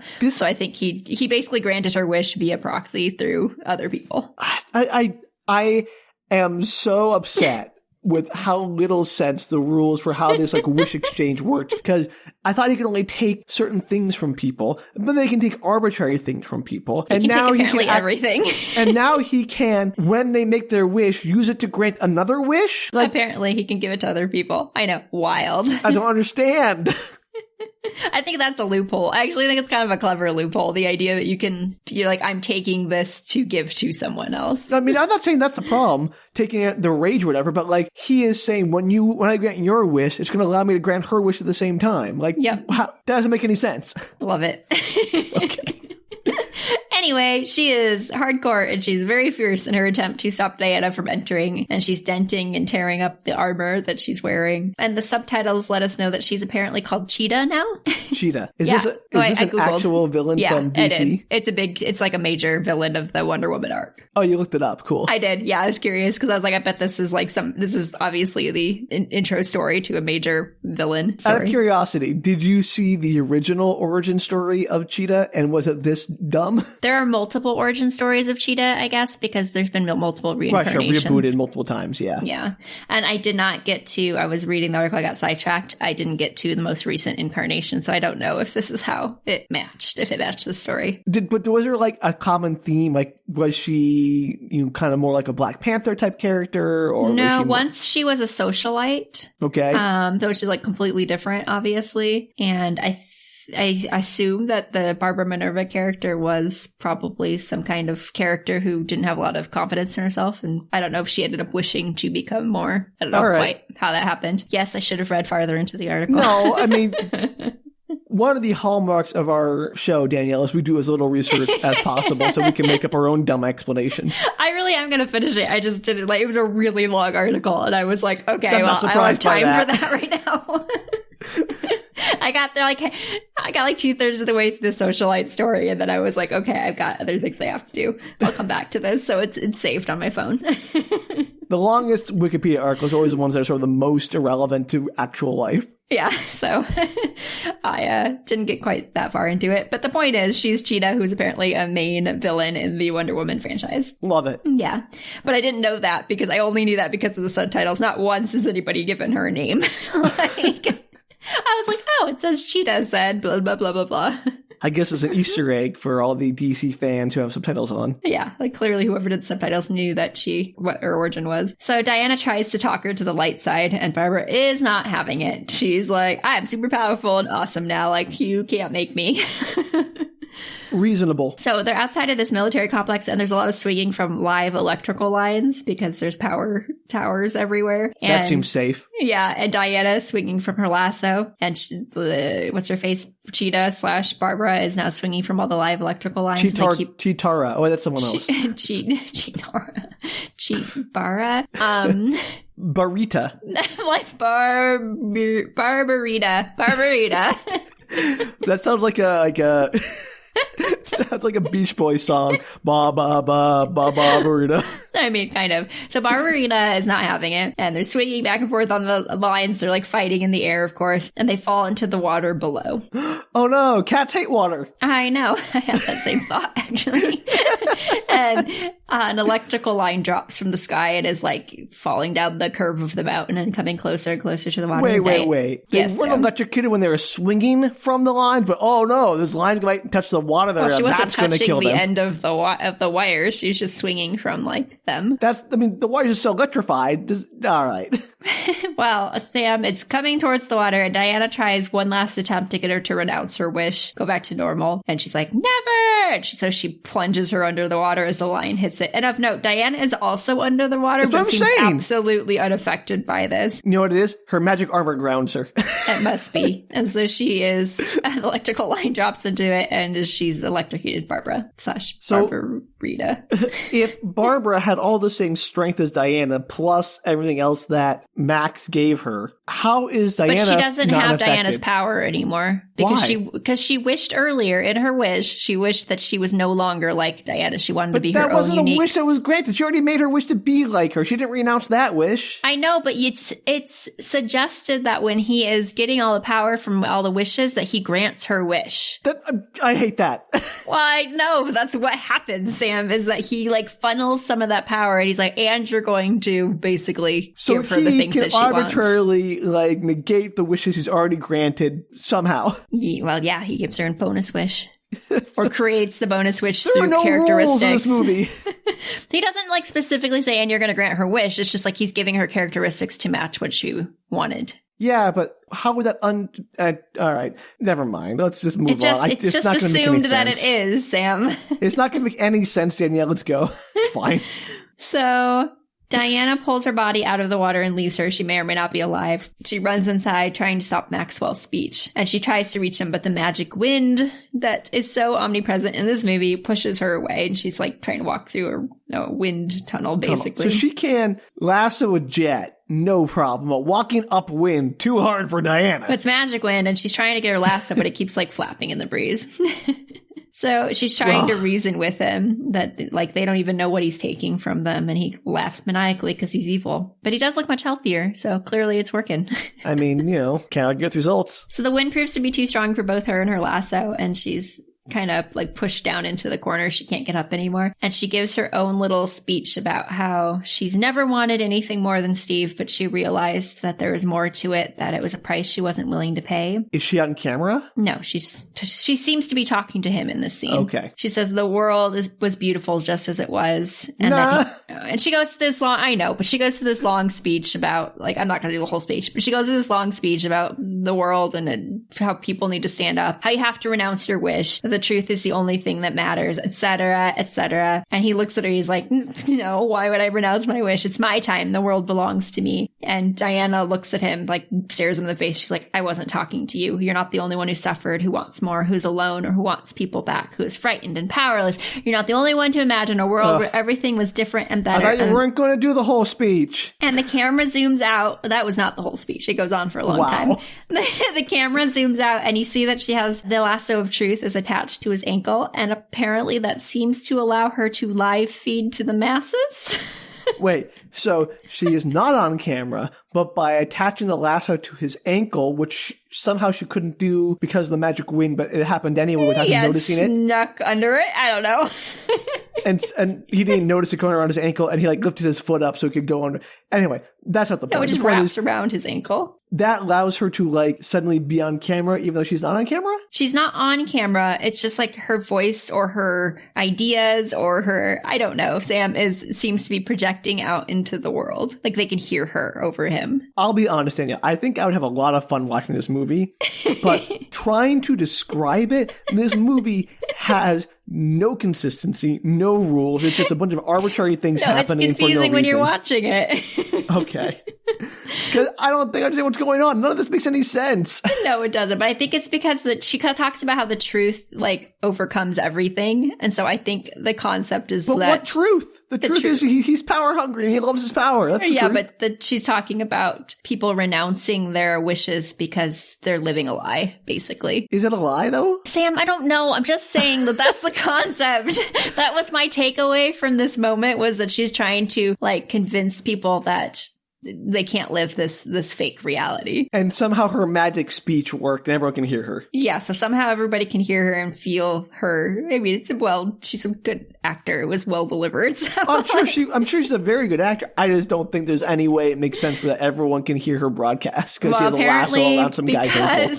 Apparently they can. And he is like looking at her. He's like, like so he can tell what's going on, and he's listening to her speech, kind of getting sucked into it, and he get a bunch of flashbacks to his super sucky childhood and his first noble attempts to trying to get his business, to come together. And she continues talking. She's like, what is it costing you? Do you see the truth? That's what she's talking about. What are you giving up to have this fake reality? Yeah, but like, again, what people are giving up is arbitrary. Like, if he's taking people's rage and ink, I'm okay giving that up. Yep, he also takes their health and their power and he takes everything from them, essentially. Again, there are no limit. Like, can you just take literally like everything from a person? It seems like he's doing a lot of stuff, Sam. Oh, that's so annoying. So as the world's about to explode, like the war is about, everything's Russia's about to launch its nuclear warheads, like everything's in chaos, and people slowly are stopping to listen to it because it kind of like, I don't know, disseminates into the atmosphere. Alistair runs out of the office building and into the streets. And suddenly Maxwell, with either his superpowers or his lasso of truth powers, I guess, can see Alistair. Like he can visualize him. Okay. I think it's the lasso of truth. And it's like, this is what you're missing is your son. He starts screaming his name, and he's realized, what he gave up to have this power is his son. And so yeah, okay. He suddenly screams. He's like, I renounce my wish. And you see the president renounce his wish, and the missiles disappear, averting nuclear disaster. And everybody across the world starts renouncing their wishes. And this is nonsense because people would not renounce their wishes. Lots of people wouldn't renounce their wishes, for one. And two, like, let's say the woman who just killed her husband because of their argument, she would not still be watching TV. Actually, the husband killed his wife. Either way, whoever killed whoever, like, they would not be sitting there still watching TV. I'd be like panicking and out the door, right? Right, but there's, TVs everywhere, apparently. I mean, no, but fine. I think it's spreading just like the wish spreading was happening. You see people renouncing their wishes, their stuff disappears, and you're like, oh, I don't want my wife dead. I renounce my wish. Like, I think you get the gist of it pretty quickly. I think this is a whole bunch of nonsense. I think it's crazy that everybody in the world renounced their wish. I think it's literally logistically impossible. And also, there are a lot of really power-hungry people who would absolutely not renounce their wish. Also, Barbita would not renounce her wish because she's definitely still alive. So, yeah, she's definitely alive because it cuts to her and you can see her against the building, but she looks like normal Barbara now. So I don't know if she renounced her wish or the shock of the thing shocked her out of her form. Maybe she could transfer between her rage form and her non-rage form. Is that because everyone renouncing their wishes means they get whatever they exchange back? I assume all the rage and anger and wish grant that he did for her is going back to them, but that doesn't make any sense because she's like giving up anything. She's not acknowledging the wish renouncing herself. So yeah, I didn't see her renounce her wish. So I don't think she did in the story. It's nonsense. Absolute nonsense. I don't even know, Sam. So, but she does look like herself again. So apparently the cheetah part of her is not taken over or she renounced her wish. Don't know. Doesn't tell you. Movie doesn't care. I gotcha. So Maxwell's running through the streets. I guess he made it back. From the island he was on. Yeah. And he finds his son who's like outside walking around the streets. How people get around in this movie is completely insane. I know. It's so funny. You're like, wait, he was on an island in the dark. It was dark outside on this a island. military island. Yeah, Like, and when he it's sees not like there's his like son, a plane just lying around that he can fly because he's apparently Steve, the magic pilot. well, there was a helicopter that he is like got there on, so maybe he got somebody to take him back. But he renounced his wish. He no longer has the president. Like the president also renounced his wish. Like he has no influence over anyone anymore. No, but I also assume the president must have called and said this guy is coming to broadcast, and so they would probably still be working under the assumption that he somehow is protected by the president. They don't know any better. I don't know about that. Anyway, Sure. He makes it back to his son, which I think is in the daylight, which is also confusing, but maybe the island's in a completely different time zone. Which means how it gets back there instantly, even more nonsense. And his son is like, I knew if I wished you'd back, you'd come. And Maxwell is like, that's not why I'm back. I didn't come back because you wished it. I come back because I hate you. Yeah. He's like, I've made terrible mistakes and I'm a messed up loser guy, but you don't need to wish to have my love. You already have it. And loves him always and forever. He doesn't say that. That's what he says. Is this, and then like, I swear, if he comes off with no consequences as like, well, now I'm going to go be a family man, that's BS. I don't know the answer to that, Sam. They don't tell you. He's like, but I'll still make you proud. And the kid's like, I don't need to be proud of you, Daddy. I love you just as you are. He needs to be arrested. Again, so apparently everything got back to normal. I'm assuming every single person in the entire world has renounced their wish, which utter nonsense. Yeah, complete BS. If everyone renounced their wishes, where's the stone? I don't know. Perhaps it's destroyed still. Or maybe they got it and he gave it back and they hid it again. I don't know. Maybe it's Jumanji. They strapped a rock to it and threw it in a lake, a river, stream. Yeah, what could go wrong there? I don't know, Sam. You don't see any of that. You see none of the repercussions. All right, fine. So, meanwhile, Diana's walking through the city and it looks very pretty in the snow and there's like some kind of market going on and all the kids are like running around and the snow is falling and guess who appears? Sam. Yes. Is it the engineer whose body she jacked? It's the engineer. It's the Steve-a-site without Steve. Well, it does just back to being whoever he is, the nameless vessel that they co-opted. It is. He's super charming and they chat a little and he wishes her happy holidays and she smiles and kind of sighs a little sadly and he walks off and you get a slow motion shot of all the kids doing fun things and then a shot Is he not like messed up at all about he anything? He seems absolutely unconcerned. Wow. Does she like ever go like, hey, I'm very sorry for what we did to you? I really don't think he has any memory of it. Crazy. He doesn't have any memory of her, clearly, and he slept with her. Bonkers. And then there's a shot of a red star balloon floating to the sky. And then cutscene, and Diana's flying through the clouds, the sirens in the distance, and she smiles and zooms off to save the day. Okay. Is there a post-credit scene here that makes any sense? Yeah. I don't know if it makes any sense, but it's a post-credit scene, and it has the original Wonder Woman in it. And the actress, you mean? Yeah, the actress who plays the original Wonder Woman. The original Wonder Woman. Sorry. And she's walking through some, I think, European city, perhaps, and something falls and she catches it and saves a little kid's life. And you just see her from the back. She's like walking through the street. She puts it back and just keeps walking. And the parent comes up and is like, stop. I have to thank you. Thank you so much for, saving my child's life. And the person is like, oh, don't worry about it. It's just, using my body weight, essentially. Like, because the woman's like, how did you do that? It was so just heavy. Like Diana's explanation earlier. Absolutely. And she's like, what's your name? So I can thank you. And she says, oh, it's Asteria. Asteria's alive. And through all that time, either she has amnesia or she never bothered to find all her Amazonian brethren. Yeah, I guess so. Maybe we'll learn more in the next Wonder Woman, 1989.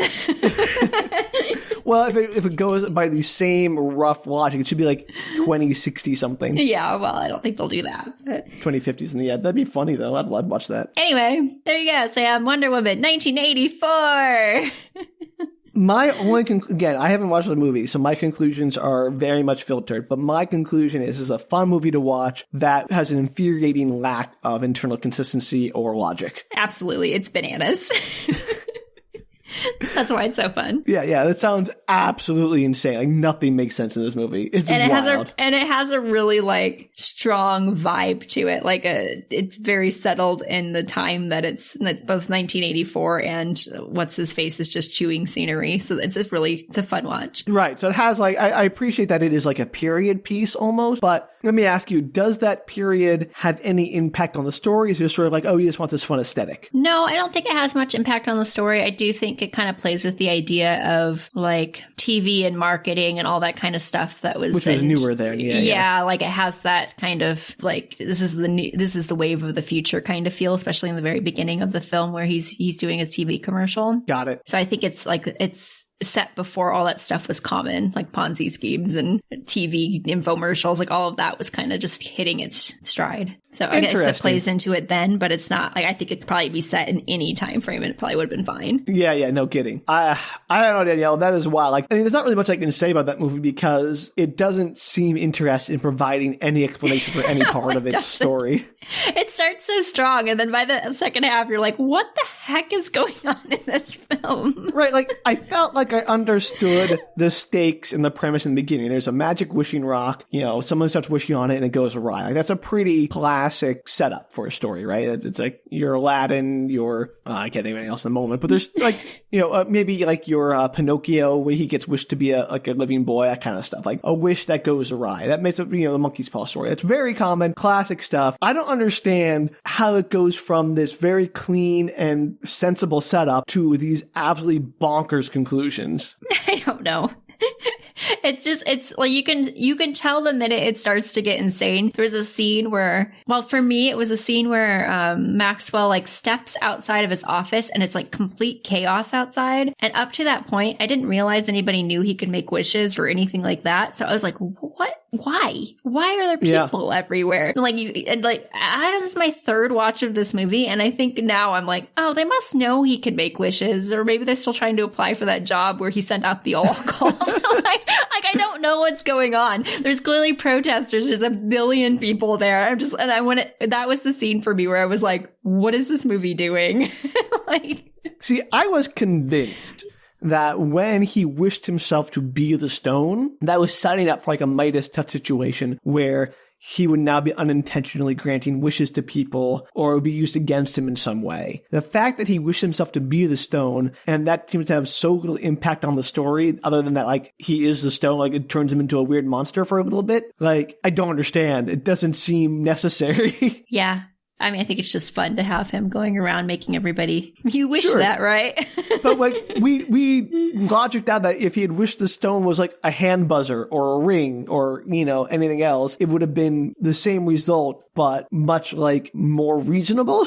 Yeah, it would have been a lot easier. I don't know what he was thinking. Yeah, that's my point. Like, I thought the point was it was doing that for a plot reason so that it could be used as a plot device that he's the stone and therefore he is granting unintentional wishes. I think the whole story would have been the same if it had been a ring and corrupting him in that same way, whereas he absorbs more and more power and more like wish exchanges. Like, whatever he's exchanging, absorbing, he would still turn like all weird. Yeah, I don't think him being the stone had anything to do with it. I think that was just like the writers felt like that was the thing that they should do, or maybe they didn't think of the ring. I guess what I'm saying, like, everything in this story seems very arbitrary. Like, it doesn't, I see places where it would make an interesting story or interesting plot to have him be the stone or have these other things happen, but they don't ever play out in that way. They never pay off in the way you expect. Yeah, they made some interesting choices. And that's why it felt like that's really, the second half genuinely feels like it's spiraling out of control. And part of that is because things are literally spiraling out of control in the plot of the story. And so it's kind of an interesting vibe, but it's also kind of like, wait, like, you're just constantly confused in the second half. Well, I mean, depends what you mean by what's spiraling out of control. If the world in the movie is spiraling out of control, that's, a very reasonable and interesting thing. If, like, you feel like the script is spiraling out of control, like they've lost control of the story. I think they both do. So it's like mimicked, and what's the weird part about this movie is that you're watching it spiral out of control literally on screen, because that's the point of the whole plot, and it's like a lot of chaos and stuff going on and things are going quickly, and it's just like they're getting interrupted a lot because there's random cows in the middle of the street. Like, it's just weird. And then part of it is like, what is going on with this plot? But you can't tell how much of it's purposeful because everything is literally spiraling out of control in the plot on purpose, or is it all accidental?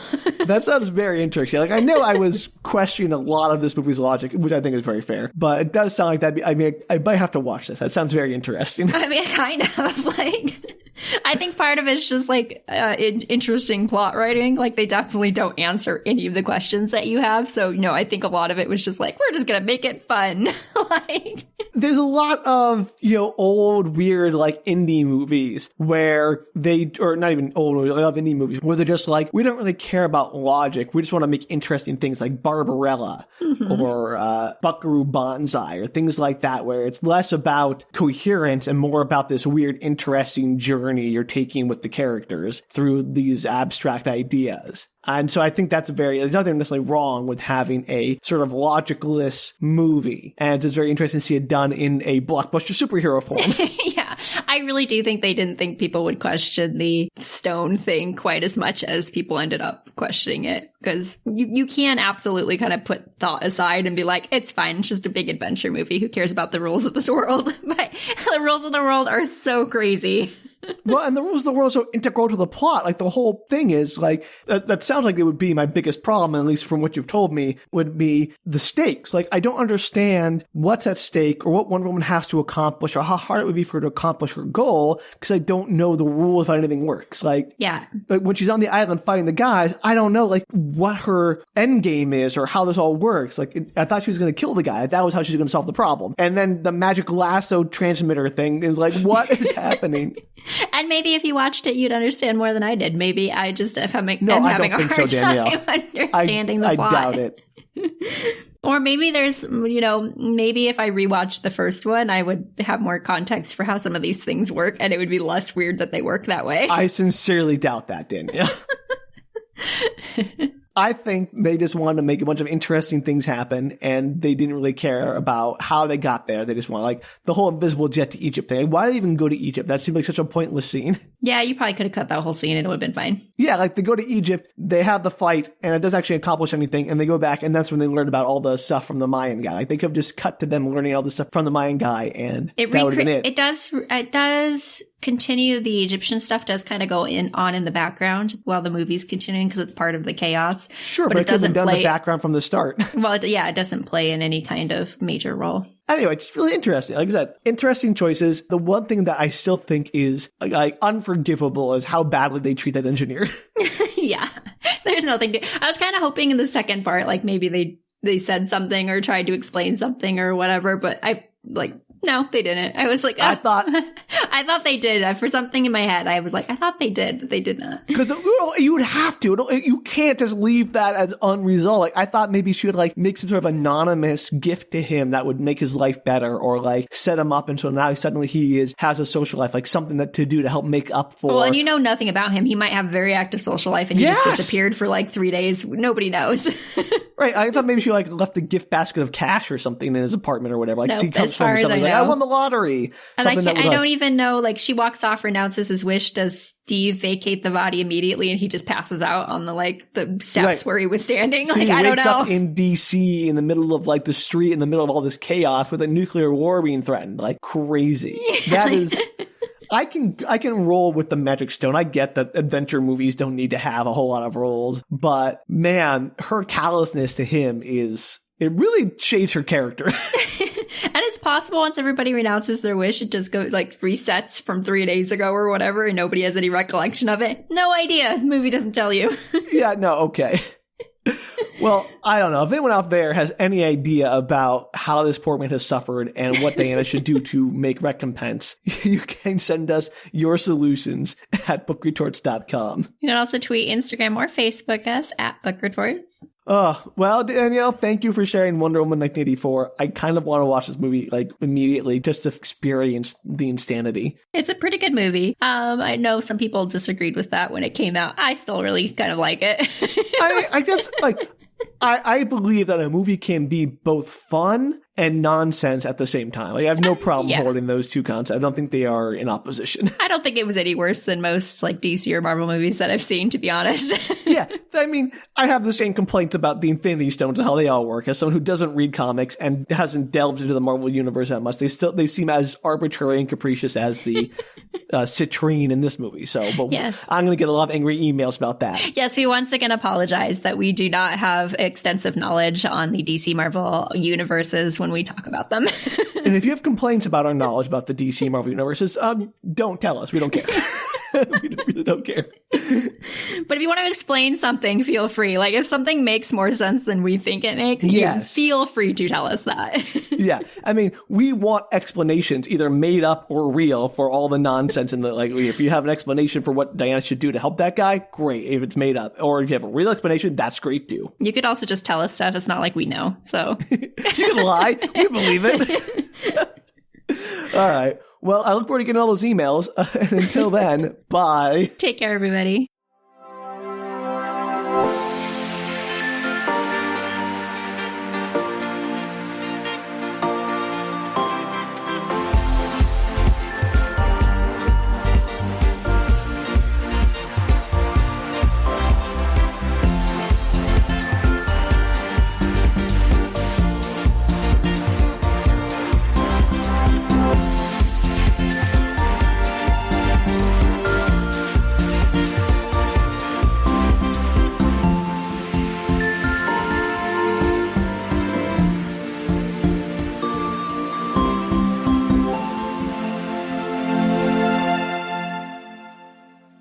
I don't know, Danielle. I feel like I was a little maybe harsh on it.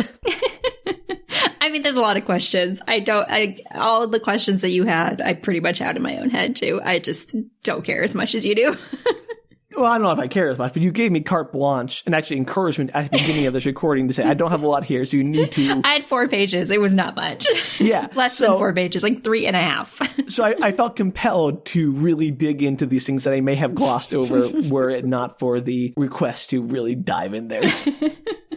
I just felt like we were going to only have like 45 minutes of content otherwise. Danielle, please, when I get going, we can have hours of content on nonsense. That's true. We recorded 2 hours. Good job, us.